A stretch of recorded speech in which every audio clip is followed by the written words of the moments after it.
Here we go. Okay, super, wonderful.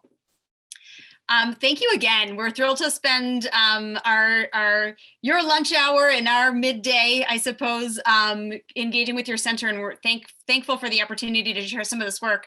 I'm going to tee up this conversation before I turn it over to Dr. Holliday, and I'm going to buzz through a couple of key points. You can go to the next slide. Just around the prevalence and disparities around intimate partner violence and sexual violence. Then we're going to really get into some of our qualitative work on barriers to engagement with the criminal legal system, that intersectionality element. And then hopefully, if we have time, share some very sort of hot off the press results in terms of some of the structural interventions around housing that are really important in thinking about how to mitigate some of these disparities and really achieve equity. So next slide. I think everybody knows in this space the burden of intimate partner violence and sexual violence in the US population, in the population in Canada and globally. These are some data from our CDC National Intimate Partner Violence and Sexual Violence Survey, really showing us those disparities in lifetime sexual violence, rape specifically, and intimate partner violence. And you really see that gradient where everyone is at risk for these experiences, but the risk is amplified for certainly for multiracial women, Alaskan, Native and American Indian populations, and for non-Hispanic Black women as well. And so we see these disparities persistently in the United States and elsewhere around the world, knowing that this is an issue for prevalence, but also access to justice and services. So next slide. This is just a little bit of the background on this. And of course, we see that about 1 in 3 women globally are experiencing intimate partner violence, physical, sexual, or psychological harm from a former or current intimate partner. This is also responsible for over half of homicides to women. So this is not an issue of limited severity. This is really a driver of morbidity and mortality for women. Again, one of the most underreported crimes, despite investments like the Violence Against Women Act that we have in the United States and other investments over the past 20 years to really improve access to justice, we're still seeing these barriers to reporting. Where we are in Baltimore, Maryland, we see that there are a lot of systemic access to justice issues. We've had a high rate of unfounded rape cases, those that are reported to police but not pursued. We've also had a US Department of Justice investigation documenting systemic barriers to accessing justice for sexual violence survivors. And we also see historic and current day over-criminalization of Black communities, police violence, and discrimination with impunity. And so this is really the backdrop for the first part of the talk that I'm going to share with you today, which is some of our qualitative work. We took the lens, I think probably everyone in this seminar is familiar with the framework of intersectionality. Of course, Kimberly Crenshaw is really credited with amplifying this work in the late 1980s. And then, you know, looking back all the way to Angela Davis and other early writing, you can see this lens for understanding multiple identities and types of oppression simultaneously. And of course, this is very rooted in Black feminist analysis in the inextricable links of race and gender and how they commingle with other vulnerabilities. So this is a really valuable lens for identifying and mitigating disparities in the social epidemiology work that we do and in all of the equity work that is underway. So next slide. So we took this intersectionality application to our community in Baltimore. I'm going to walk you through our qualitative results. We worked with 26 intimate partner violence and sexual violence survivors, and we really wanted to understand some of those barriers to justice, both related to gender and also related to race, knowing that these two things are intersecting in the individual lives of women, but also structurally because of some of the issues that we've had with the police department and other elements of the justice system. And then sequentially, and Charvonne did just a beautiful job leading this in National Crime Victimization Survey data and looking at that quantitatively and then a participatory interpretation of those results to garner some new insight. So I'm going to tee us up with just some results from our qualitative phase on this. And when I present this work, I like to start with the end, and then I'm going to unpack the middle here and bring us back to the end. This is the visual that we generated to illustrate and summarize our qualitative results again, around that intersectionality phase. So you're seeing this Venn diagram that brings together the points on gender and race and how those are contributing distinct yet overlapping barriers to police engagement. And what you see as well is the layering of the socio-ecologic framework in that as well. So there's a historic piece, and those are around gender discriminatory justice policies, the marital exemption for rape, perceptions of violence against women as a private matter. And then on the race side, you see the discriminatory housing policy, disproportionate incarceration. Some of this is historic and current day, but it's sort of the backdrop to this, right? Then when we look at the structural elements, we see that embedded minimization of violence against women, undue skepticism, victim blaming. And then on the race side, we're seeing discriminatory misconduct, that police, lack of care from police, those power disparities as well. And then fear of incarceration, fear of harm from police is factoring in there as well. Then at the community level, and you can think about people as mediators here, community members, family members, et cetera, social sanctions in response to sexual violence and partner violence police engagement. We heard that very clearly through our qualitative. And then social norms of police avoidance that were completely unrelated to partner violence or sexual violence, more of a norm in the community in response to that over-criminalization and over-incarceration. And so then you see as well at the interpersonal side, and this has been a focus as many in the IPV field are familiar, and looking at some of the interpersonal or dyad level barriers to police reporting. We've done historically a lot of work on individual level factors and dyad factors, fear of retribution, perpetrator interference with police. And so this is kind of how we brought this together. I'll share with this audience that we had some trepidation about putting this Venn diagram together because what we wanted to really showcase was what's in the middle there, but we wanted to also enable a better understanding of what is comprised in those cells in that Venn diagram to really like catalyze conversation and discussion around this. So with that in mind, I'll share some of our qualitative results in this space as well.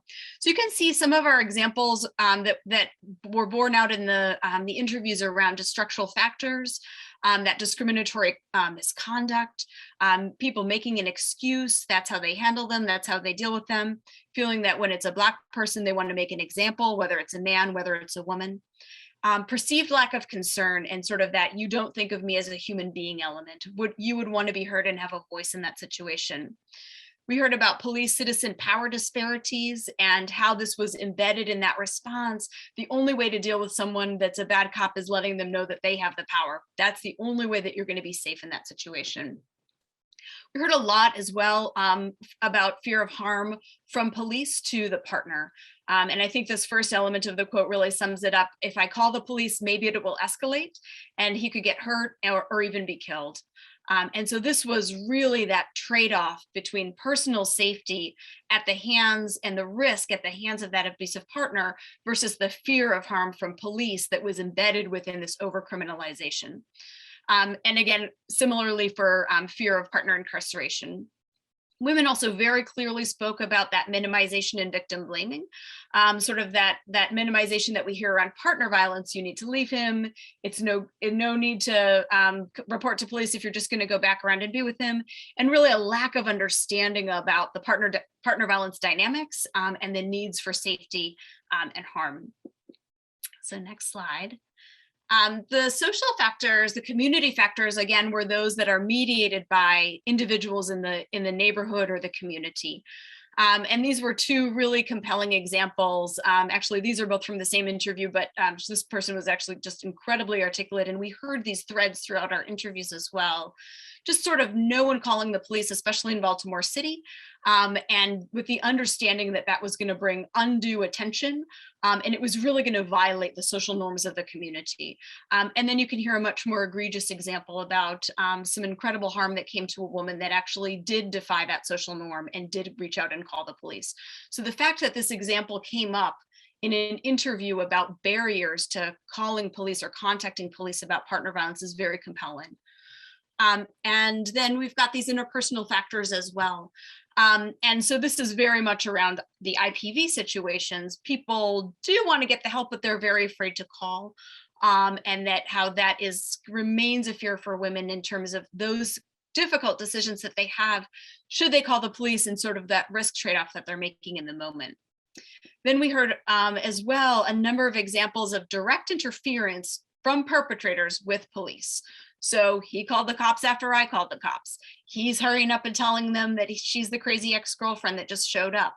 Mind you, I've been living there for years. So here you're seeing an actual abuse of the help seeking. Someone had made this call to police, and you can see that direct interference. And I don't think we really talk about this enough when we sort of say to people, why not just call the police? These are the reasons why. These are the reasons why. So this was very, I think that is the rest of the call. I want to make sure I give enough time for Charvonne to delve into some of the results. Next slide. Yep, okay, great.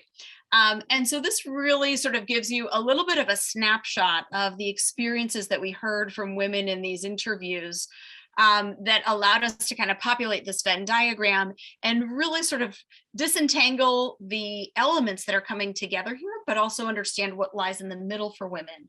And so we've been able to work with our community partners and really also just do some dissemination on this to really bring awareness about these distinct issues and how they come together in an intersectional frame, to really help us understand with the goal, of course, of just closing the gap. We want access to justice.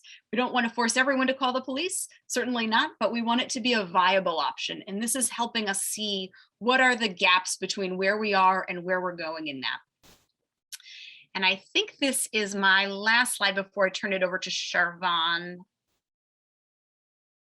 for the next piece. This is super. I'm going to let her tell you what we learned in the National Crime Victimization Survey. Thank you, Michelle. So this is the second part of the study where we analyzed national data from the United States from the National Crime Victimization Survey. And we compared this national data to data from intimate partner violence survivors here in Baltimore City. So the National Crime Victimization Survey, or the NCVS, is an annual survey that it's a randomized household survey that conducts information on any type of crime victimization. It's our primary source of crime data here in the US. And we took data from years 2011 and 2015, which provided us with a diverse sample of 898 women. We looked at only intimate partner violence survivors. And we used this national data to present back to survivors in Baltimore City as using a mixed methods approach. What we found briefly from this data is that among these intimate partner violence survivors, 88% had experienced non-sexual forms of intimate partner violence, the other 12% experiencing sexual forms of intimate partner violence. As you may know from media here in the United States, firearms are a major issue here.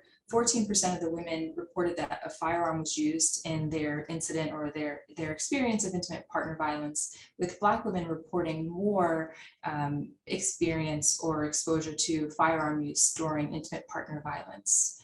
Just under half of the women in the sample had experienced injury from their violence, and 19% sustained injuries that required medical attention.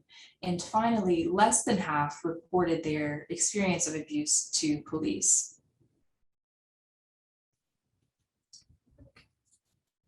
Sorry, I'm having computer issues. Okay, so here is a summary of this analysis where we were able to look at different racial and ethnic groups. So first we assessed different characteristics, incident characteristics, as well as socio-demographic variables independently. From this, we see that Black women were nearly twice as likely to report their experience of intimate partner violence to police than white women in the sample.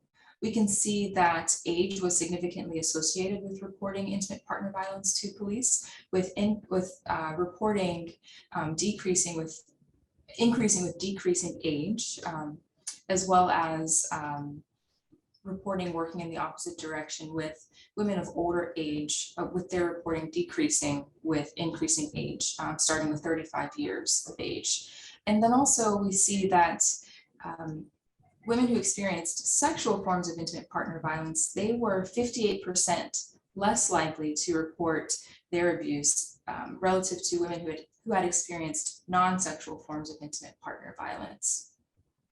I'm presenting this before I move on to the next slide to show that, to really show the importance of stratification. So here we can see Black women are twice as likely as white women to report. We can see the influence of age and abuse type.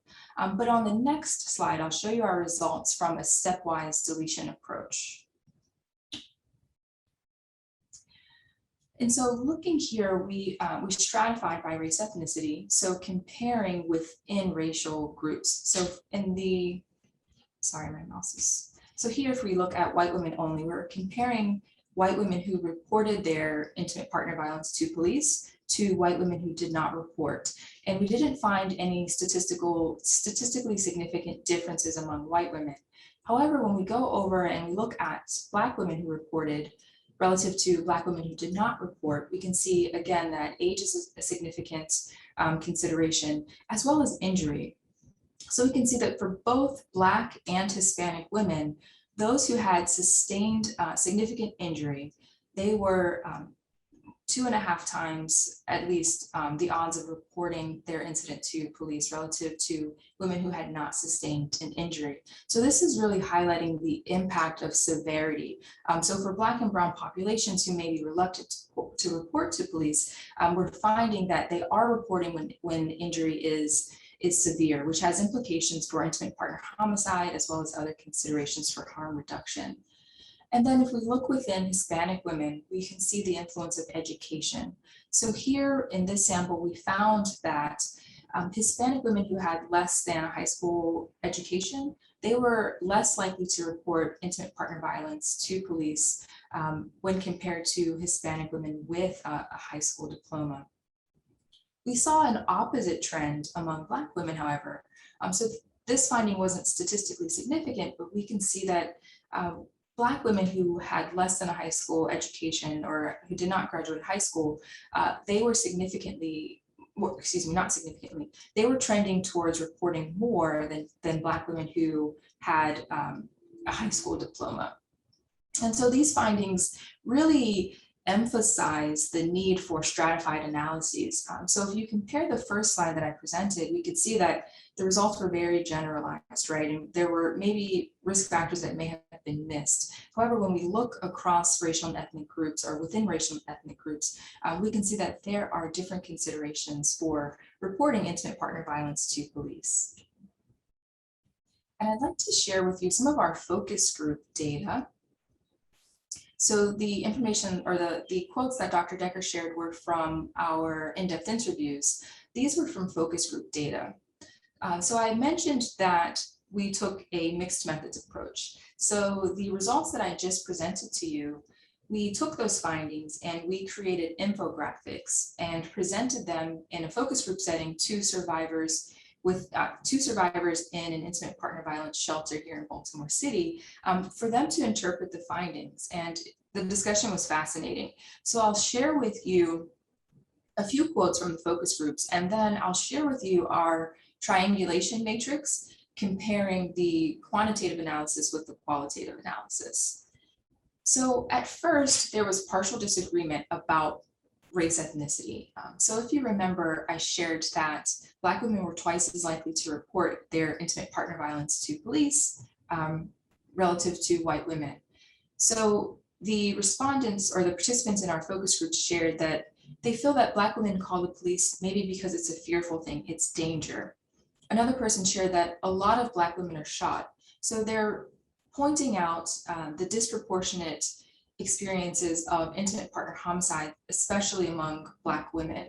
We know that the rate of intimate partner homicide in the US for Black women is 3 times that of white women. They also talk about potential cultural influences where Black women, they more so easier like, what's up, call the police and put him on child support, as opposed to white women.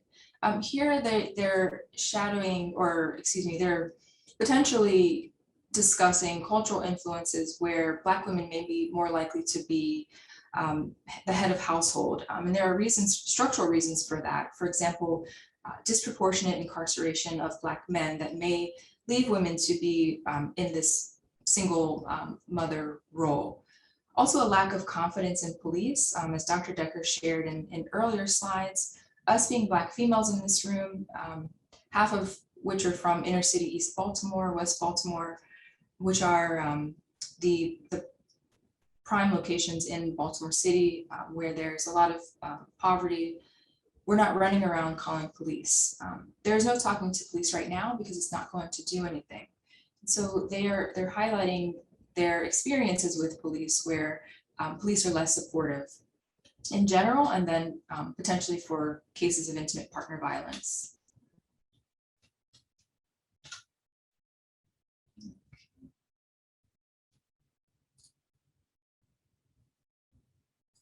There we go. They also talk about social desirability, where calling the police might draw attention to one's family. So they're saying that for women who have a reputation, a social reputation, so to speak, they talk about lawyers or judges, that those types of women, or the women in those careers, may be less likely to report. They also talk about potential racial differences. But then also coming back to say that it's not just a white-Black thing, that that Black women can be just as bougie or bourgeoisie as white women, depending on their potential reputation. And here are the here's the triangulation matrix that I mentioned, broken out by different categories. So the plus or minus shows partial disagreement. Double minus means that there's disagreement in our findings between the quantitative and the qualitative analysis. And then 2 plus signs means that there's agreement between the 2 data sources. So I'll just summarize these very briefly. So regarding race, there was partial disagreement. In the quantitative findings, we found that Black women were twice as likely as white women to report. But in the focus groups, the women shed light on social and structural factors that may make that finding less accurate. So they talk about social and structural factors as well as incident level factors. As we talked about, a lack of confidence in the justice system, as well as social norms among Black women about disbanding the family unit that might influence reporting intimate partner violence to police. Also, I'll highlight education. So in the quantitative findings, in the unadjusted model, we found that education had no impact on reporting overall. In the adjusted model, we found that education among Hispanic women was impactful. And in the focus groups, the participants highlighted that individuals with greater education or more esteemed careers might be less likely to report, but that wasn't what we found in the quantitative, excuse me. And then finally, income and socioeconomic status. There was a disconnection between the 2 data sources. So in the unadjusted quantitative model, income had no effect on reporting. However, when we looked within Black race, we found that Black women, that income was significantly associated with reporting, with women of greater income not reporting. In the focus groups, the participants discussed that women with lower income may have fewer resources, so that they rely on police because they don't have resources to travel to a family member's house or to purchase a hotel for the night, for example. And then other factors that I didn't discuss when I presented the tables are public housing, abuse type, offenders' use of substances, weapon presence, as well as injury. And so just very quickly, in the interest of time, regarding public housing, we found no impact. But the focus group participants shared that living in neighborhoods with a high police presence might deter victims of intimate partner violence from reporting to police. As was shared in the in-depth interviews, sometimes in urban communities, there's a culture of silence where calling the police, even for intimate partner violence, may be perceived that the person is calling for other reasons, maybe drug activity in their neighborhood, and they may experience retribution not only from their partner from calling the police, but also from their neighbors. Abuse type. In the quantitative findings, we found that sexual violence was associated with a greater likelihood of reporting violence to police. However, in the focus groups, the participants shared that they may have more evidence that the burden of proving intimate partner violence, especially sexual intimate partner violence, might be harder to prove. So there's actually there's partial agreement between the two. So they shared that with physical violence, they might have evidence of abuse, whereas sexual violence could be harder to prove. We didn't find any correlation between reporting and offender substance use in the quantitative findings. However, the offenders or perpetrators' use of substances might heighten women's fear. So they shared stories about partners being high or drunk and how that increased their fear of severe violence. And so in that instance, they might be more likely to report. Similarly, weapon presence increased their fear of potential fatal abuse, and so they may lean on police report. And then finally, the last significant finding in terms of injury. And so here, the focus group participants shared that injury severity is related to reporting among Black women for fear of intimate partner homicide, and that also, this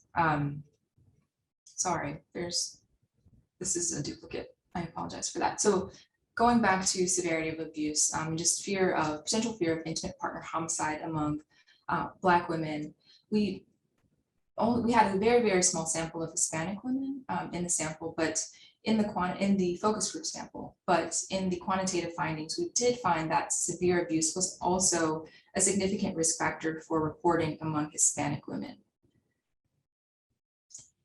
And so, excuse me, I mentioned that women in the focus group sample were all in an intimate partner violence shelter, domestic violence shelter, because they had left their intimate partner.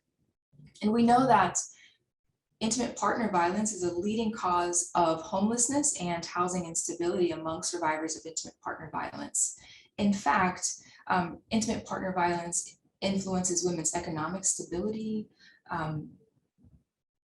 Intimate partner violence, especially financial abuse, may sabotage a woman's ability to obtain housing.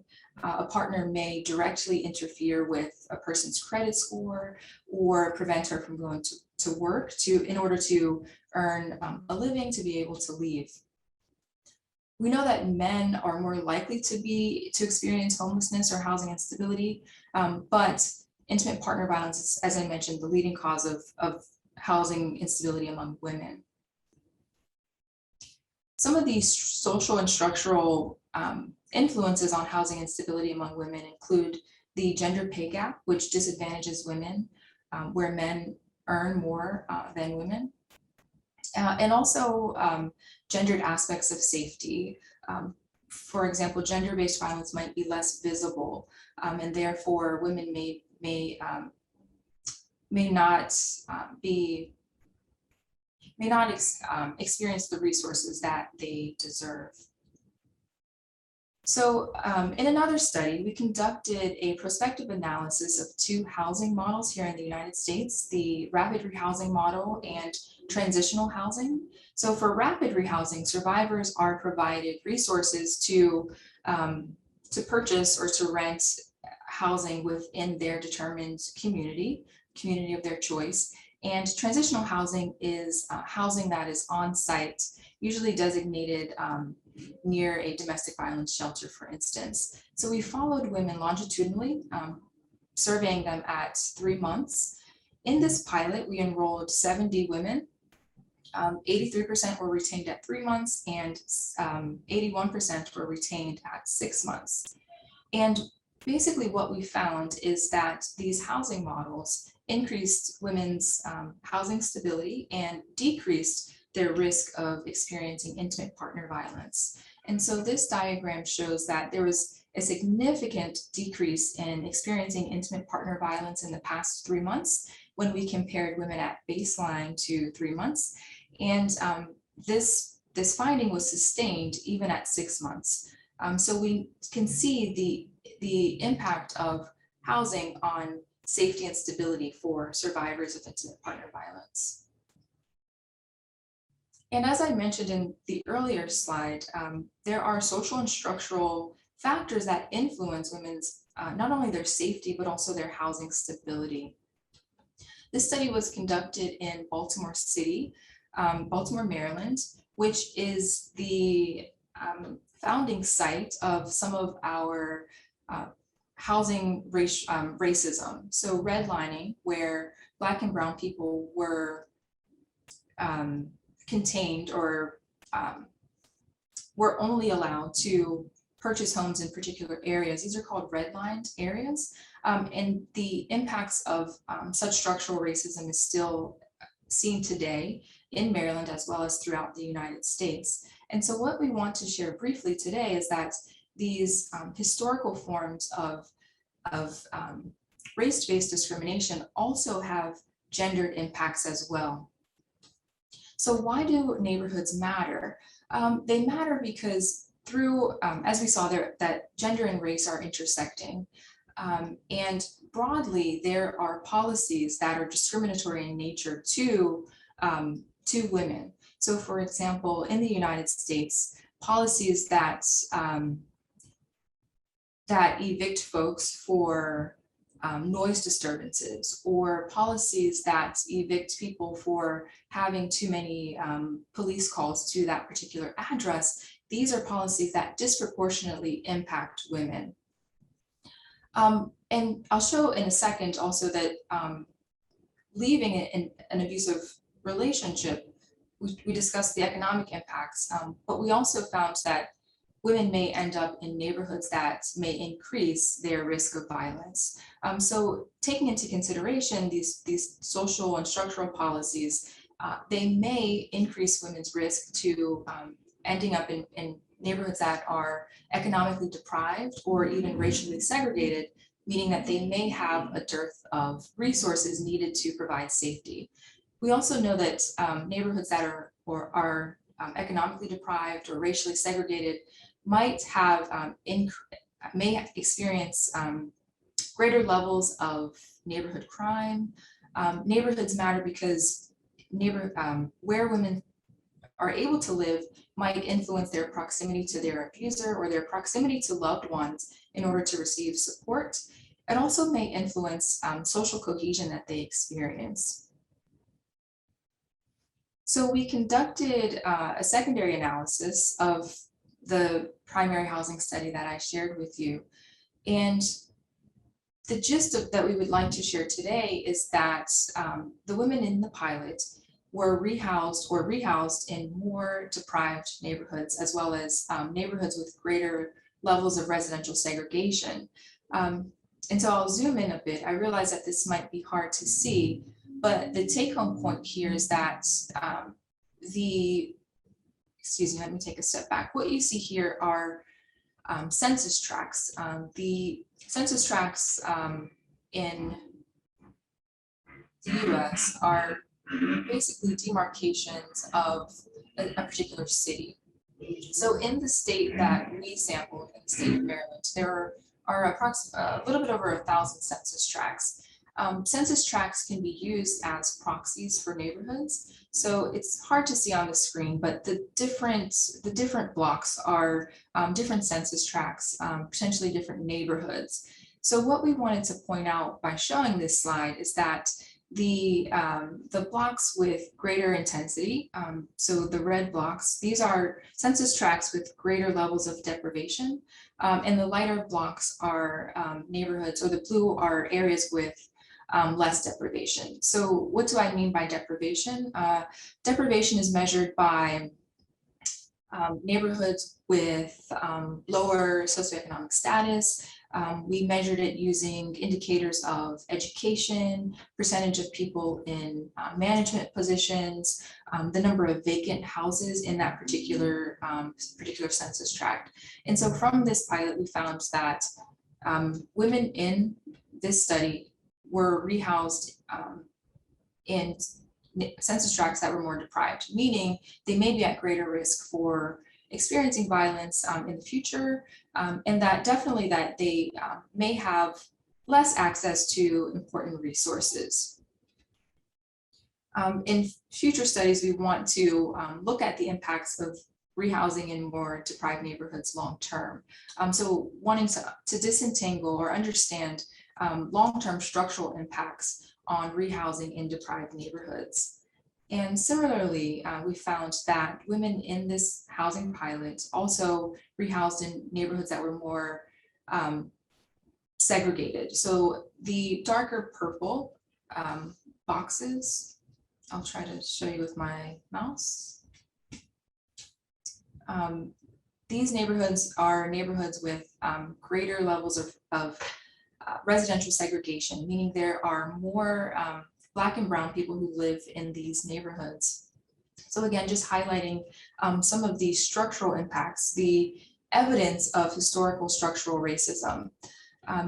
Also in these darker purple boxes, these are neighborhoods that were traditionally redlined in the United States. So these were neighborhoods where Black people were contained to live, or this is where they were able to receive mortgages in these particular areas. And so again, long term, we want to see if if historical forms of racism that are still evidenced today, if they may impact the safety and stability of survivors long term. And now I will turn it back over to Dr. Decker. Wonderful. So we've given you a bit of a whirlwind tour today. The housing work really came on the heels of the structural access to justice issues, and we just couldn't resist kind of sharing that because they're just sort of hot off the press, and there are two systems that really intersect to either create safety or create harm. Hopefully create safety for people that are at risk for violence, victimization, or re-victimization. And just in our last couple of minutes, and then we'll open it up for questions, I want to share just a couple of words of wisdom from Tarana Burke, who, as many of you know, is the founder of the Me Too movement. And I must say, if you haven't read her memoir, Unbound, which just came out, go out and order it now. You won't regret it. But she really talks about the intersectionality on access to care, access to justice, even in the Me Too space. When that hashtag went viral, it became clear to her that many Black women were not engaged and the stakes were higher for them. And so you can see many of the threads of the quotes that we shared today from our Baltimore work echoed in some of Tarana Burke's just framing of this issue and how challenging it is to understand the pain and panic that arose when Black folks heard those allegations leveled at Black men, because there is no escaping America's painful history of weaponizing sexual violence as a tool against Black men, and really recognizing that that community is all too familiar to the fact about being socialized to respond to the vulnerability of white women, that is something that is saved just for white women, certainly in the United States and elsewhere as well. And then she sort of questions this as well. And she says, surely someone can see the difference between someone being railroaded and somebody disclosing a harm that they had experienced. And so she really puts this out there and advocates for the conversations that are necessary to move us forward again with this intersectional lens. And then she also outlines some solutions within her book as well. This is at the very end. And so she really articulates sort of this yes and naming the work, and we have to name and work to eradicate the violence against Black people, particularly at the hands of white men and women, and also name and work towards those solutions that are going to interrupt the violence that is experienced. And so she's giving everyone a role in this, right? And that's what I really take to heart when I think about the work that she has done to put this movement at the forefront, and to continue to lean into these difficult conversations that need to be had if we're really going to move forward structurally on the justice sector, on the housing sector, and really responding to the reality of gender-based violence. And so I take great heart in this last quote, which is, I know we won't make a dent in what's actually happening until we can make space for these tough conversations. And so that's really a lot of the work that we're grappling with and working with here in Baltimore City and beyond. And I think we have one more sort of takeaway point here. I feel like we've given you just tons of data. I hope we didn't go too quickly. We're so excited to share and have an opportunity to engage with a center like yours that's really taking these issues to heart.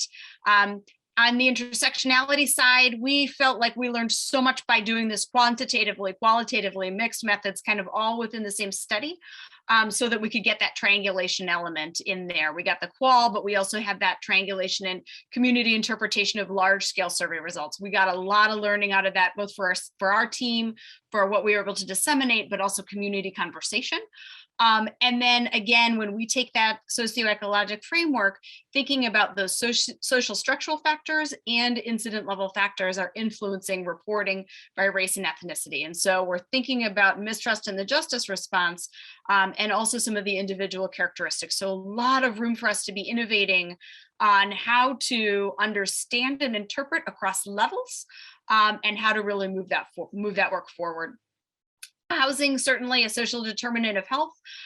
We are thrilled to see that it is mitigating the risk of violence and increasing stability at that dyad level. And then what you saw from Charvonne's maps as well is that even if we're able to lift that violence and improve safety at the dyad level, there remains structural challenge and risk, right? It's true in Baltimore City and it's true elsewhere as well. So we need an influx of economic supports, including that housing and safety and stability, and obviously a lot of work to be done in the justice sector as well. And I think we have so many people to thank for this work. Obviously our sponsors and just a fantastic interdisciplinary team that we've had in this work. And I'm so thankful, Dr. Holliday, for presenting this so beautifully. And hopefully we've got a couple minutes for questions from here.